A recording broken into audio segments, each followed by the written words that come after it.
Hello everybody, it's Jade Rearson here again with another episode of Dominions 5. So this is the final episode of the Chichimeca Let's Play.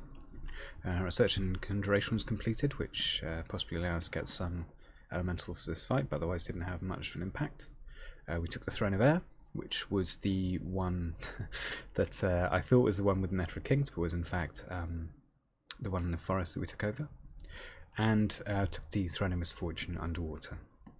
Captured a few blood slaves in Chichimeca, but the main events for the turn are really just the Battle of Bright Ones. So let's have a look. Chichimeca I got in contact with after he failed to attack the turn before, and he said that it was basically just that really he wasn't sure why he hadn't, but that he hadn't. So he's had a little bit of time to script this. See if he's got any gems. He has got gems equipped at least. At least on one guy, if not the rest of them. And his PG's here. So this guy has Animal Law, and he's generally a pretty good Pretender God. He's kind of he allows you access to quite a few different useful blesses, although he does cost rather a lot of points. But yeah, see there's some thunder strikes going on.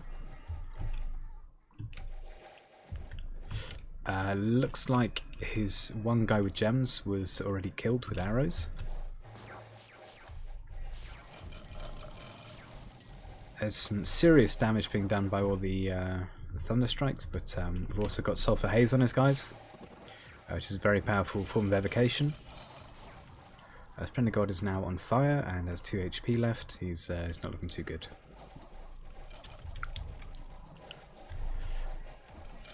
And the imps did more or less what they were supposed to by messing up these guys over here.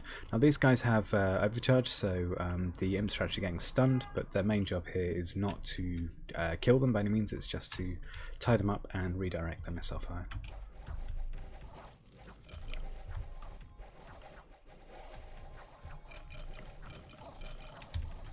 And as you can see, the guys from Crimson Chichimeca are already pretty much running, so RIP. For anyone who is wondering about how the Throne of Air and Air Shield interact, so if we look at some of our non-blessed troops, we have Zaptec archers here with Air Shield, that's up to Air Shield 80. And if we go over here to one of our Shaman, this guy has Air Shield 90, which is what you get. 40 of that, or quote unquote 40 of that, is from the Air Shield Blessing, and then the rest is from the effects of Arrow Fen. So it doesn't give you 120% or anything like that, or 2 discrete chances, it's just rounded up to 90. Anyway, with this battle out of the way, we lost one Shaman, one Priest, a couple of Bandar, a couple of Black Hawks and so on, but overall not too much. And that's basically the game at that point. There's a victory screen, of course, but if you watched my previous LP, you'll know it's rather slow moving animation that's a little bit hard to talk over just because it's quite visually distracting, and also to me at least feels a little wrong to talk over, so I'm just going to leave that one out. In terms of the changes I'm going to make to the faction, which I will release probably on the same day that this video comes out, which should be the Saturday of 2nd of March.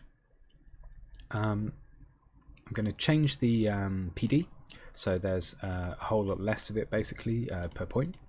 I've moved some of the weapon damages down a little bit, so the Zaptec, for example, has a very slightly reduced damage on their kind of crosswest bows. The Guachichile bow is moving from 2 base damage down to 0 base damage, and then additional damage from strength.